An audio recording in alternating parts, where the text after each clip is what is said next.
Rice star रोज cycle के लिए गुल्लक में पैसे जमा करता था। सुबह का टाइम था, इसलिए नाश्ता करने के लिए वह नीचे जाता है। वहाँ पर उसका बाप खड़ा था।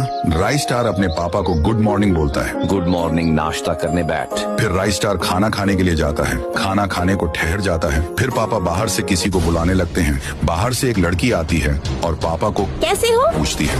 ये देखकर राइस स्टार उन दोनों के पास आता है और पूछता है, ये लड़की कौन है? पापा बोलते हैं, ये तुम्हारी नई मम्मी है। फिर राइस स्टार गुस्से से बोलता है, ये कोई मेरी मम्मी नहीं है, तुम दोनों निकल जाओ इस घर से। बोलकर वह उन दोनों को धक्का देने लगता है और भगाने लगता है। दोनों वहाँ से सामने के घर पर जाने लगते हैं क्योंकि लड़की का वह घर था। राइस स्टार उनको भगाने के बाद वापस अपने घर पर आता है। वहाँ पर उसकी असली मम्मी खड़ी थी। मम्मी खुश होकर बोलती हैं, तुम ही मेरे असली बेटा हो। फिर राइस स्टार दिल से बोलता है, और तुम ही मेरी मम्मी हो। फिर मम्मी बोलती है, चलो बेटा अब खाना खा लो। राइस स्टार खाना खाने के लिए टेबल के पास जाता है। मम्मी उसके लिए खाना बना रही होती है कि अचानक से गिर जाती है और बेहोश हो जाती है। राइस स्टार भागकर अपनी मम्मी के पास जाता है और उनको उठाकर अस्पताल लेकर आता है। वहाँ पर नर्स बोलती है, बेटा तुम्हारी मम्मी के इलाज के लिए 10,000 लगेंगे। राइस स्टार ठीक है बोलता है और अस्पताल के बाहर जाने लगता है। वह अपने घर के पास आता है, फिर अपने कमरे में जाता है जहाँ उसने गुल्लक में पैसे जमा किए थे। वहाँ आकर गुल्लक तोड़ता है और अंदर के सारे पैसे लेकर अस्पताल के लिए निकल जाता है। अस्पताल पर पहुंचकर अंदर जाता है और नर्स को सारे पैसे देता है।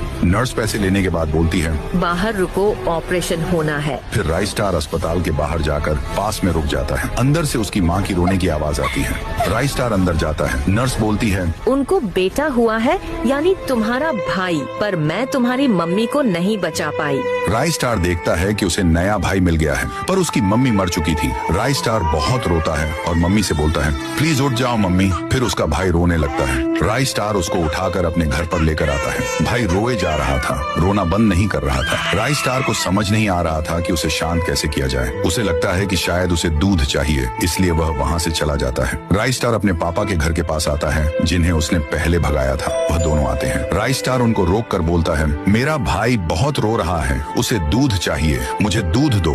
लड़की गुस्से से बोलती है, अबे चल निकल, तुझे पहले ही बोला था हमारे पास मत आ, अब निकल यहाँ से। बोलकर वह उसे मार मार के वहाँ से भगा देती है। राइस स्टार नासा के पास आता है। वहाँ पर चंद्रयान 3 रखा हुआ था। राइस स्टार मशीन निकालकर चंद्रयान 3 के स्क्रू टाइट करता है। काम खत्म होने के बाद सुनीता विलियम्स नाम की लड़की आती है और उसे धन्यवाद करती है। वह चंद्रयान में बैठकर चांद पर जाने के लिए निकल जाती है। फिर राइस स्टार नासा के मालिक के पास आता है। मालिक उसे अच्छा काम किया बोलकर पैसे देता है। राइस स्टार पैसे लेकर दूध लेने जाता है। वह एक दूध डेयरी पर पहुंचता है। अंदर जाकर दूध की बोतल लेता है। दूध लेकर घर आता है। उसका भाई अभी भी रो रहा था। राइस स्टार जाकर उसे दूध पिलाता है। भाई मजे से दूध पीता है।